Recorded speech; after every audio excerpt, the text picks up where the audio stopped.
안녕하세요. 법무법인 화담TV, 저는 신유진 변호사고요. 저는 정홍철 변호사입니다. 네, 오늘은 고양시 창릉, 우리 고양시 창릉에 대해서 특별편으로 영상을 마련했는데요. 이 영상에서 굉장히 꼭 중요한 이슈가 있어요. 그래서 그런 것을 좀 살펴볼 텐데, 우선 고양시 창릉 어떤가요, 상황이?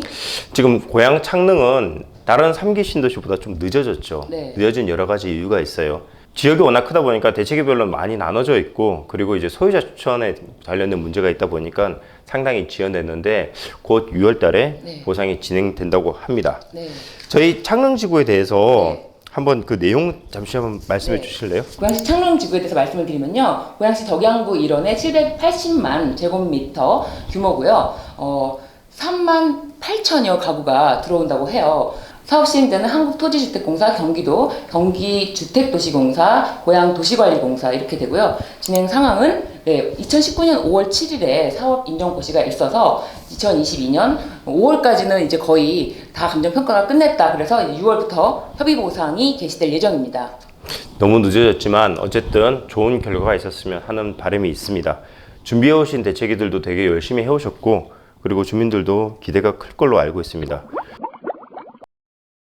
첫 번째는 이 지역이 굉장히 넓어요.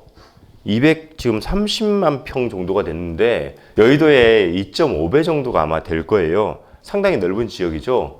그래서 이 지역을 하기 위해서 평가사도 소유자 추천도 세 부분으로 나누어서 지금 진행이 됐기 때문에 각 지역별로 어떤 결과가 날지도 궁금해하고 있는 그런 상황입니다. 네, 지금 보상금 통지 관련해서도 여기가 이슈가 있어서 감정평가 당시에 지목이 다르게 평가되는 것이 있어서 이런 것에 대해서도 이 신청을 통해서 저희 화담에서 도와드렸는데요. 이 지목이라는 게 실제 지목하고 달리 다른 지목으로 되어 있어서 불이익을 받을 수 있는 그런 부분들이 있는데, 다른 지역과 달리 고양 창릉은 획지 정리가 되지 않은 지역들이 상당히 많아요. 뭐 저희가 부천대장이라든지 계양테크노라든지 남양주 왕숙지구만 보더라도 획지 정리가 돼서 딱 네모 반듯하게 토지들이 다 나눠져 있기 때문에 지목이라든지 이런 부분에 대해서 오인할 가능성이 떨어지는데, 고양 창릉은 원래 있던 그대로 경계선을 다 유지하고 있기 때문에, 그리고 현황도 많이 변화됐기 때문에 그 부분들에 대해서 감안하고 평가가 될 가능성이 있어서 저희가 이제 지목이 다른 부분에 대해서는 이의신청하는 걸 좀 도와드렸고요. 이 이지목이라는 게 사실 뭐 국어 도로 면적이 우리 실제 면적보다는 더 크게 잡혀 있거나, 아니면은 이건 사도가 아닌데 사도로 해서 도로로 평가하거나 이런 부분들도 상당히 많기 때문에 그런 부분들에 대해서는 향후 결과가 나오더라도 좀 추이를 보면서 잘못됐을 때는 문제점을 따져야 된다. 그렇게 보시면 될 거예요. 그러니까 내 땅에 대해서 평가가 잘못된 점이 즉시 발견됐을 때는 바로 이 신청을 하시되, 만약에 아이고 나 놓쳤다, 그 기간 놓쳤다, 그럼 못 하시는 것이 아니라 앞으로도 계속해서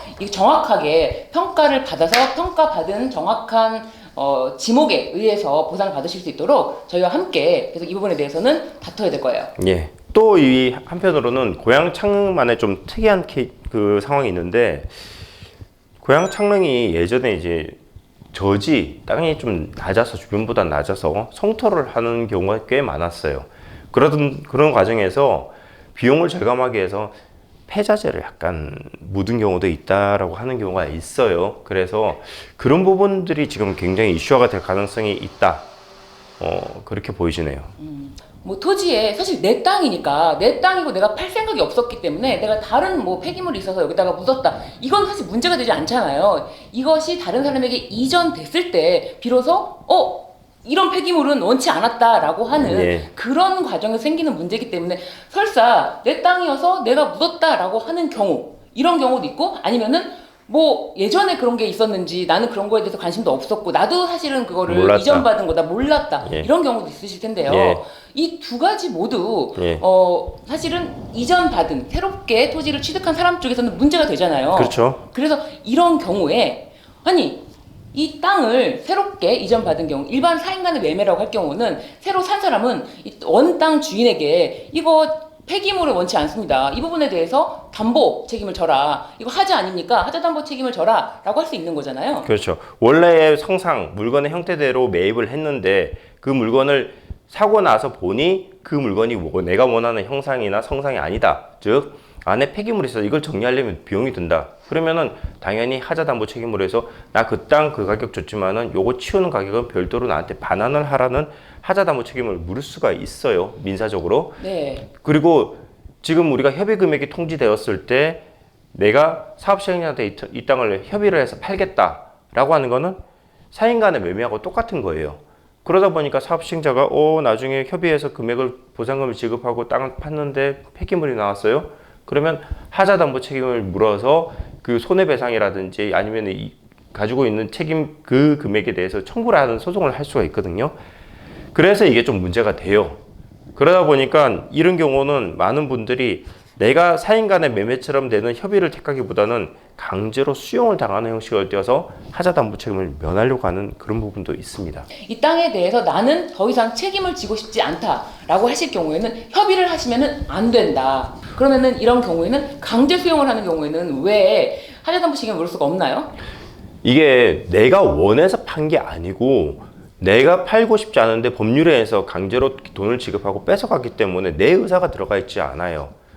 만약에 땅을 10억이면 저 사람은 10억에 살고자 했고 나는 10억에 팔고자 하는 그런 서로 의사가 합치가 됐기 때문에 거기에 뭔가 패자제가 나온다든지 부수적인 문제가 나오면은 이건 10억의 가치보다 떨어집니다라고 해서 서로 이제 손해배상이라든지 이렇게 물을 수 있겠지만은 내가 원하지 않는데 갑자기 너 10억 그리고 가져갔어요. 그런 다음에 폐기물이 있네? 돈 더 내놔. 돈 덜 줄게. 이렇게 한다는 거는 말이 안 된다는 거죠. 그래서 수용으로 넘어가면은 일단 하자담보 책임은 면할 수 있는데 하지만 사업시행자가 이후에 보상금을 과도하게 지급했다 해서 뭐 감액을 문제 삼을 수 있지만은 그건 이후의 문제고 일단 협의를 하면은 하자담보 책임을 그대로 지게 된다. 그거는 일단 생각을 하셔야 됩니다. 그럼 이 부분은 꼭 한번 살펴보셔야 될 것 같아요. 네. 그때 수용 이후에는 하자담보 책임이라고 하기보다는 네. 일종의 보상금이 과다하게 지급되었다 해서 감액 소송에 가까운 그런 부분들이 이제 지는 거고 별도의 민법상 하자담보 책임이라고 보기엔 조금 어렵지 않나 그렇게 보입니다. 그리고 제가 이제 고양 창릉이 좀 우려스러운 거는 이거예요. 아까도 방금 얘기 드렸는데 획지 정리가 경지 정리가 된 논들, 전답들 이 부분은 보상금이 실수를 하더라도 크게 실수할 가능성이 떨어져요. 해봤자 뭐 도로에서 조금 멀어지면은 한 10%, 한 5% 감액 정도 나올 텐데 중요한 거는 경지가 정리가 되지 않고 모양이 제각각인 거예요. 그래서 붙어있는 땅이라고 하더라도 모양이 다르고 도로 조면도 완전 달라요. 여기까지는 도로 넓어졌다가 저 앞에 붙은 도로가 확 좁아진다면은 20-30% 이상의 차이가 날 수도 있어요. 옆에 땅하고. 그런데 그런 부분들이 현황을 제대로 보지 않아서 과도하게 저평가가 된 경우가 있을 수 있기 때문에 협의 금액이 나온다면은 이런 부분들을 꼭 챙겨서 보셔야 된다. 그 말씀을 좀 드리고 싶어요. 또 지금 고양시 창릉에 대해서 여러분들께서 이 보상금 통지 기간이 또 이제 조금 많이 지연이 됐기 때문에 보상금만큼은 확실하게 제대로 받으셔야 되기 때문에 상담도 굉장히 중요합니다. 지금부터 전략을 잘 세우셔서 어떻게 하실지를 꼼꼼하게 살펴보셔야 되는데 저희 화담에서 상담소를 여러 군데 지금 마련해두고 왜냐면 이 지역이 너무 넓기 때문에 네, 마련해두고 있는데요. 이 상담 장소 어디 있나요? 서북부 권역 대책위 상담소가 이제 고양 축산농협 출산소에 있고요. 주요 뭐 장소 이쪽은 화정동 쪽이고요. 그다음에 서북부 대책위 상담소라고 해서 원당농협 출장소에도 지금 나가 있고요.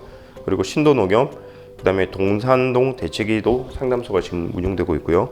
그다음에 신도농협 화전 지점에서도 저희가 상담 지원을 해드리고 있습니다.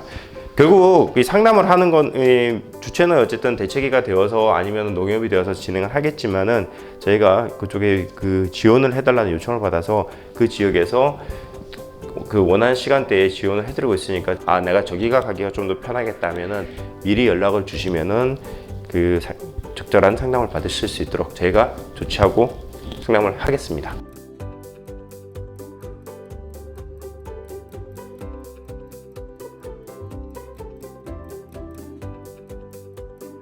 여러분들께서 보상금을 제대로 받으시기 위해서 지금부터 저희 화담과 함께 하시면은 좀 더 안전하고 꼼꼼하게 보상금 받으시는 데까지 도움 받으실 수 있겠다는 말씀을 드리고 싶습니다. 예, 그렇죠. 보상금을 잘 받아야 된다. 그리고 내가 받을 수 있는 또 다른 보상이 있으면 그걸 더 챙겨 받을 수 있도록 해야 된다. 그리고 마지막에 세금 문제도 결국은 중요하기 때문에 절세 방안을 세우는 것도 필요하다. 세무 상담도 같이 진행하고 있는데 세무 예. 상담은 좀 시간이 많이 소요되잖아요. 그렇죠. 그래서 세무 상담까지 원하시는 분들은 예약을 사전에 하시고 방문하셔야 좀 더 원활하게 많이 대기 시간이 길지 않게 해서 상담을 받으실 수 있겠습니다. 예.